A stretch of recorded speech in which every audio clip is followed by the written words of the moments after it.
BCom तृतीय semester कवितांजलि प्रथम अध्याय साखी, जिसके अंतर्गत कबीरदास जी द्वारा रचित 15 दोहे दिए गए हैं। उनके दोहे कुछ इस प्रकार हैं। कबीर सुमिरन सार है और सकल जंजाल, आदि अंत सब सो दिया दूजा देखो काल। इसमें अगर आप संदर्भ सहित व्याख्या लिखते हैं तो सर्वप्रथम आपको शब्दार्थ लिखने हैं, फिर कवि परिचय, फिर प्रसंग, उसके बाद संदर्भ, फिर व्याख्या, देन उसके बाद आपको विशेषताएं लिखनी पड़ती है।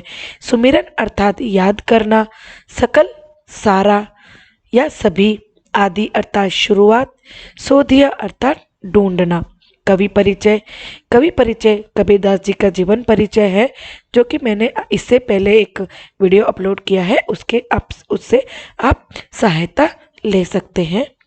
प्रसंग, प्रस्तुत दोहा हमारी पाठ्य पुस्तक कवितांजलि में से कबीरदास जी द्वारा रचित प्रथम अध्याय साखी से लिया गया है।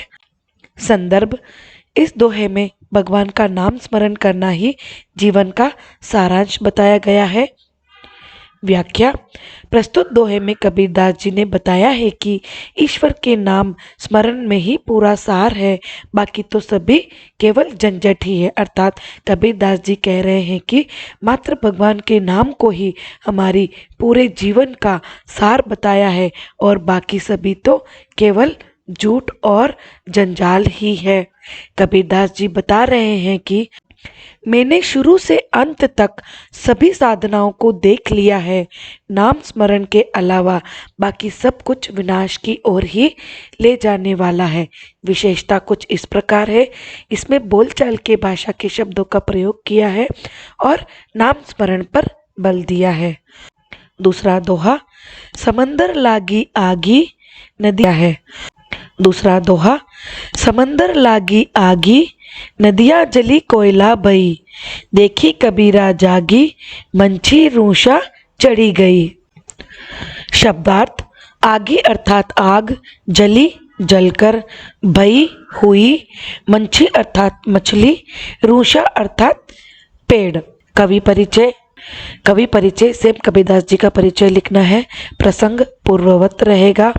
संदर्भ, इस प्रस्तुत दोहे में बड़ा चढ़ाकर वर्णन किया गया है।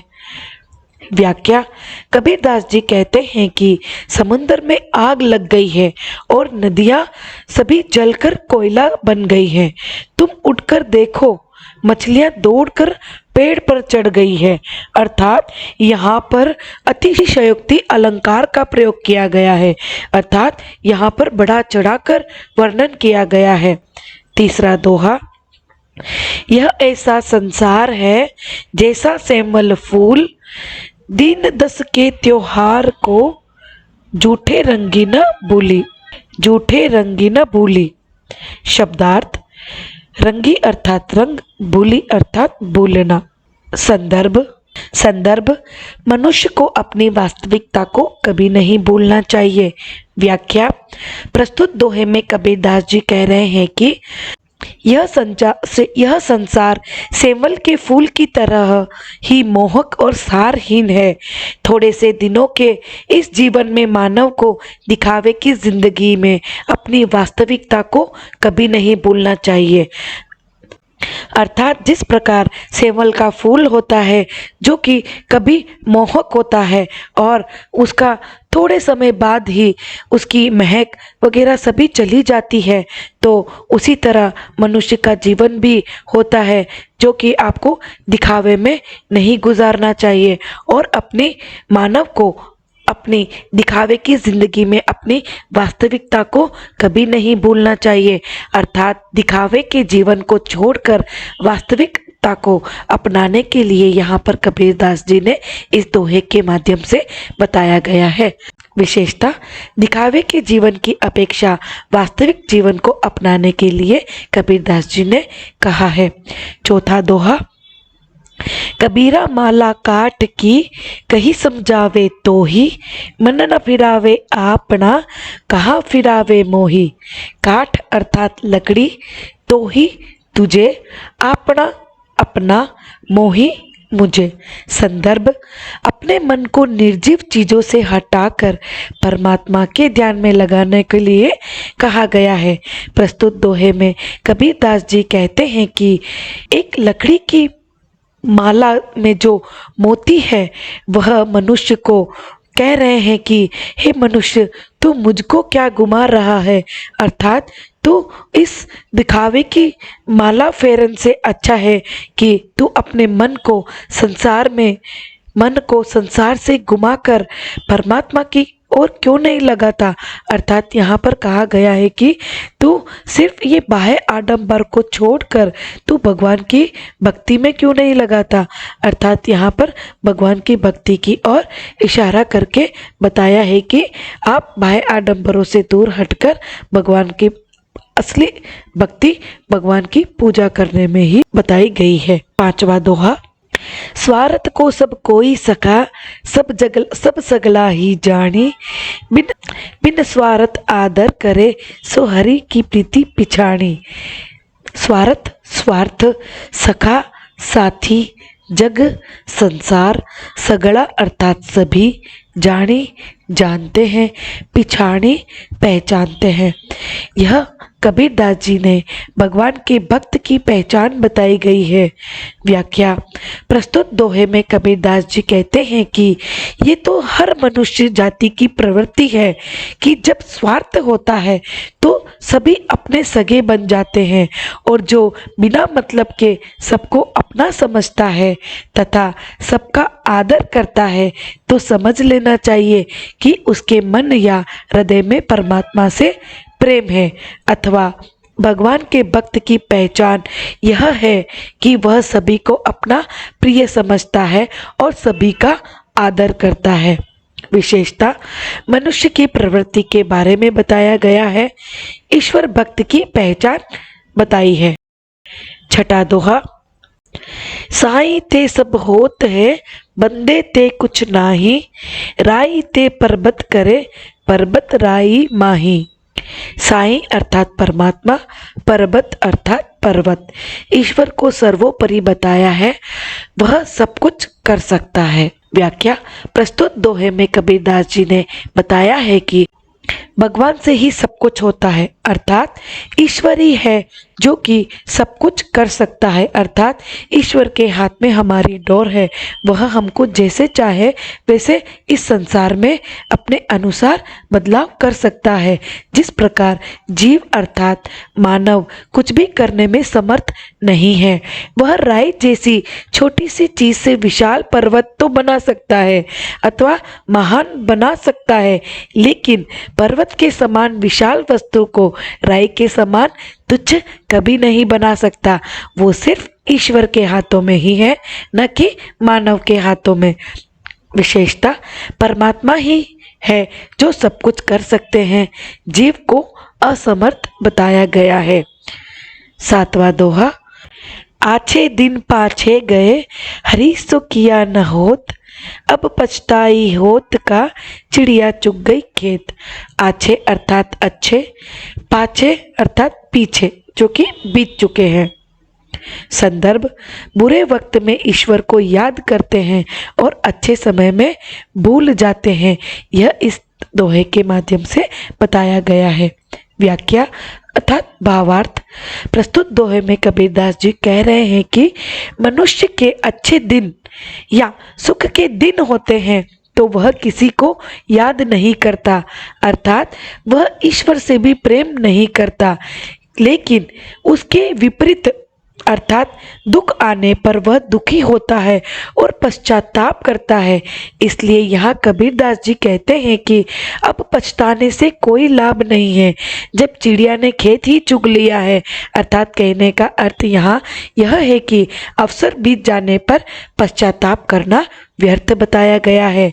विशेषता, अवसर के अनुसार ईश्वर को याद करने वाले मनुष्य के बारे में यहाँ बताया गया है।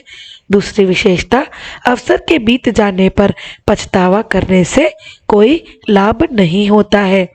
8वां दोहा, एके साधे सब सदे, सब साधे सब जाई, जे तू सींचे मूल को, फूले फले अगाई। संदर्भ, ईश्वर के मूल रूप की साधना करने के लिए कहा है, जिसके फल से वह पूरी तरह से तृप्त हो सकता है। व्याख्या, प्रस्तुत दोहे में कबीरदास जी ने भगवान की साधना के लिए प्रेरित करते हुए कहा है कि संसार में एक ही साधना करने से सभी कार्य पूरे हो जाते हैं। इसके विपरीत सभी साधना करने से सब नष्ट हो जाता है, अर्थात एक समय में एक ही कार्य करना चाहिए। अगर आप 10 कार्य एक साथ हाथ में लेंगे तो आप एक भी कार्य को सही तरीके से नहीं कर पाएंगे। इसके विपरीत यहाँ पर कबीरदास जी ने बताया है कि अगर आप सभी काम एक साथ करेंगे तो सब कुछ नष्ट हो जाएगा।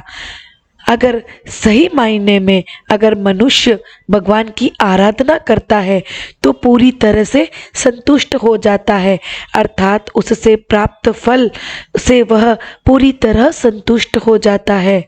विशेषता, मिलजुल कर ईश्वर की साधना करने के लिए कहा गया है। 9वां दोहा, करु भैया बल आपनी छाड़ी पराई आस, जाके आंगन है नदी सोकत मरत पियास। भैया अर्थात बाहुबल, पराई अर्थात दूसरा।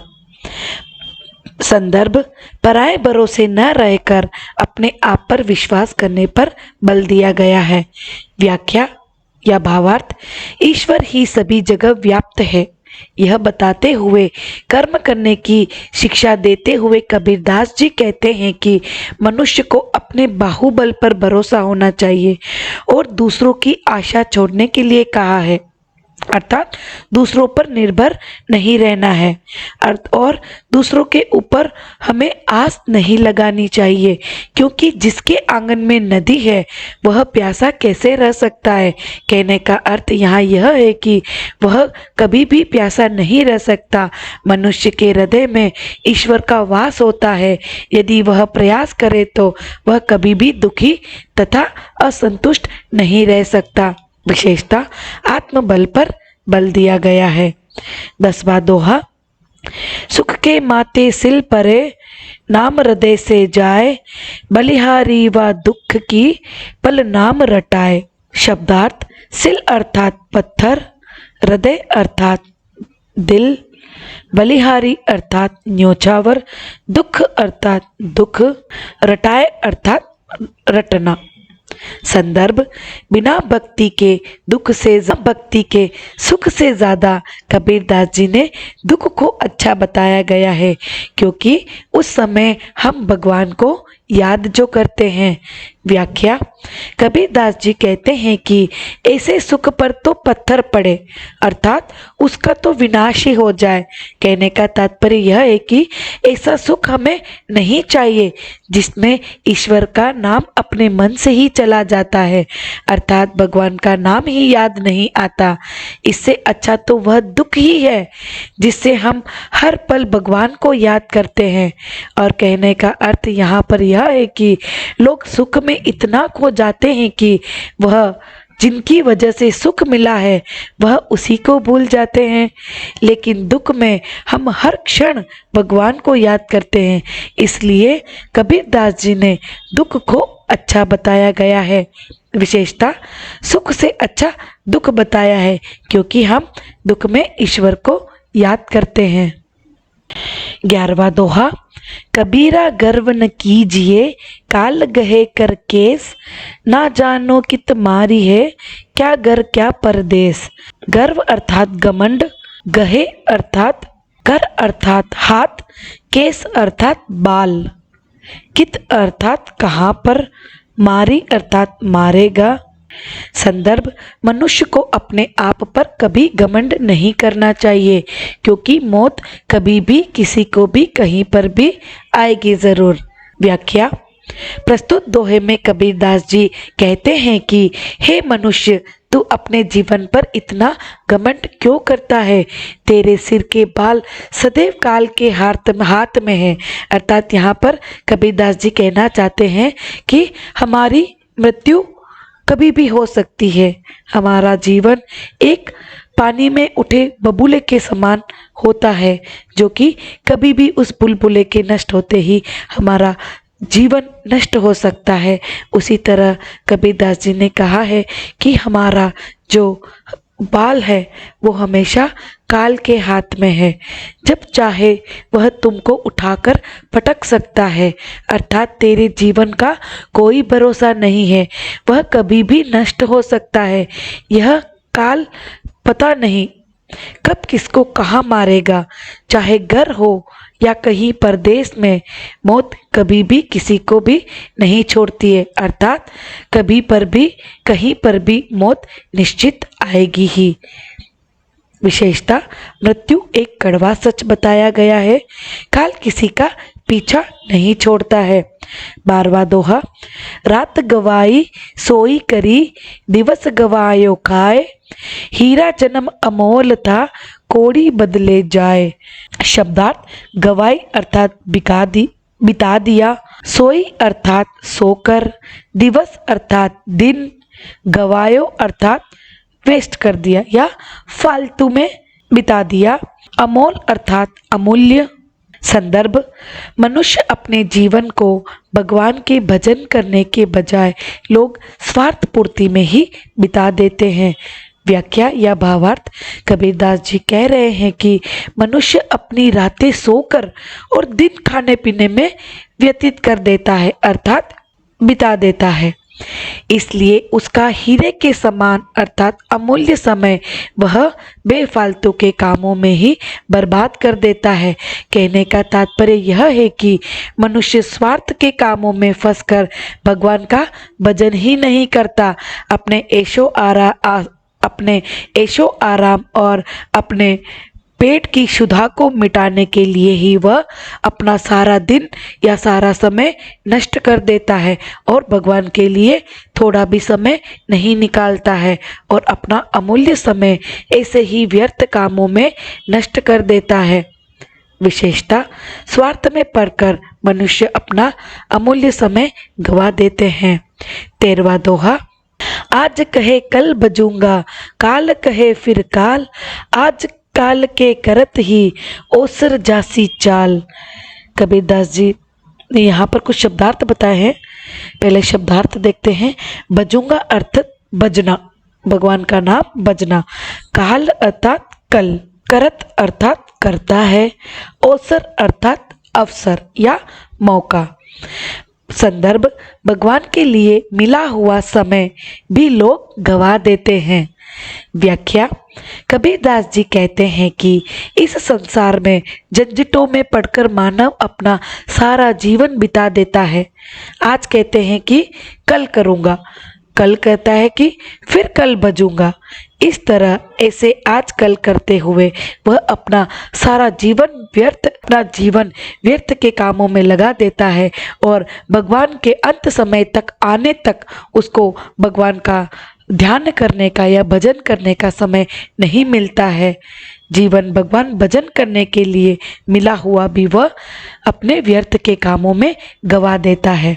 विशेषता, यहाँ पर भगवान के नाम को भजन करने के लिए महत्व दिया है, लेकिन लोग अपना अमूल्य समय बेफालतू के कामों में बिता देते हैं। 14वां दोहा, कबीरा नौबत आपने दिन 10 लेहू बजाए, यह पर पट्टन यह गली बहुरी न देखो आए। शब्दार्थ, नौबत अर्थात ऐश्वर्य, शहनाई या खुशी की जो बाजे बजते हैं उसके लिए कहा है। लेहू मतलब उसको प्रदर्शन कर लो। पुर पट्टन नगर और बाजार, बहुरी अर्थात वापस। शब्द संदर्भ, जब तक जीवन है जी भर के जी लो, मरने के बाद आप अपने वैभव को देखने वापस नहीं आ सकते हैं। भावार्थ अर्थात व्याख्या, प्रस्तुत दोहे में कबीरदास जी ने कहा है कि अपने जीवन में थोड़ा ही समय है, अर्थात हमारा जीवन कुछ समय का ही होता है, तो अपने जीवन का प्रदर्शन कर लो। जब मृत्यु के करीब पहुंच जाओगे तब तुम यह आकर कुछ नहीं देख पाओगे, जैसे नगर, बाजार, गलियां। तुम्हारे जाने के बाद तुम्हारा वैभव कौन देख रहा है, अर्थात तुम्हारे मरने के बाद तुम्हारे पीछे कौन क्या कर रहा है वो तुम कभी नहीं देख पाओगे। इसलिए जितना अपने वैभव का प्रदर्शन करना है मृत्यु आने से पहले ही तुम कर लो। विशेषता जीवन है तब तक प्रदर्शन करने के लिए कहा है, अर्थात मनुष्य का जीवन है तब तक अपने सभी कार्यों को वह पूरा कर लेना चाहिए। मृत्यु के बाद आप यहाँ पर देखने वापस नहीं आ सकते हैं। 15वां दोहा, पांचों नौबत बाजती होत 3600 राग, सो मंदिर खाली पड़ा बैठन लागे काग। काग अर्थात कौवा, बैठन अर्थात बैठना। संदर्भ, शरीर के प्राण रूपी वायु निकलने से हमारा शरीर व्यर्थ हो जाता है। व्याख्या, प्रस्तुत दोहे में कबीरदास जी ने बताया है कि मनुष्य का जीवन नाशवान है। मनुष्य के शरीर में कुल 5 इंद्रिया रूपी शहनाई बजती रहती है, जिसमें 36 स्वर निकलते हैं, अर्थात काम, क्रोध, मद, मोह, शांत, मूर्छा, स्वर आदि के लिए बताया है। लेकिन जब इस शरीर रूपी मंदिर से जब प्राण रूपी वायु निकल जाने से यह बिल्कुल खाली हो जाता है, अर्थात सुनसान हो जाता है। प्राण निकलते ही हमारा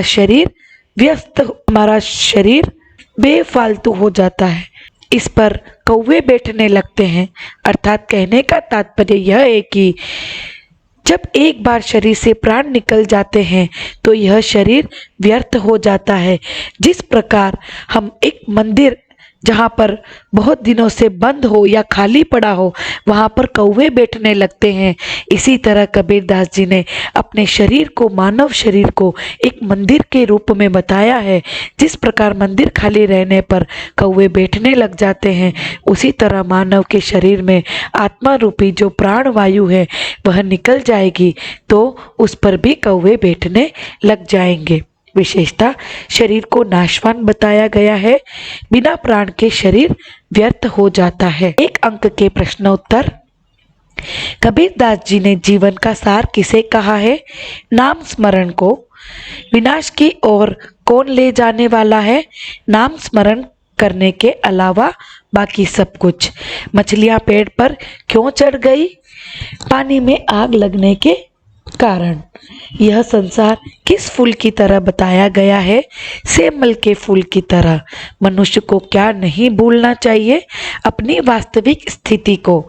काठ की माला व्यक्ति से क्या कहती है? मुझे घुमाने की बजाय अपना मन परमात्मा में लगाने के लिए कहा है। सब अपने सगे कब बन जाते हैं? स्वार्थ के समय में।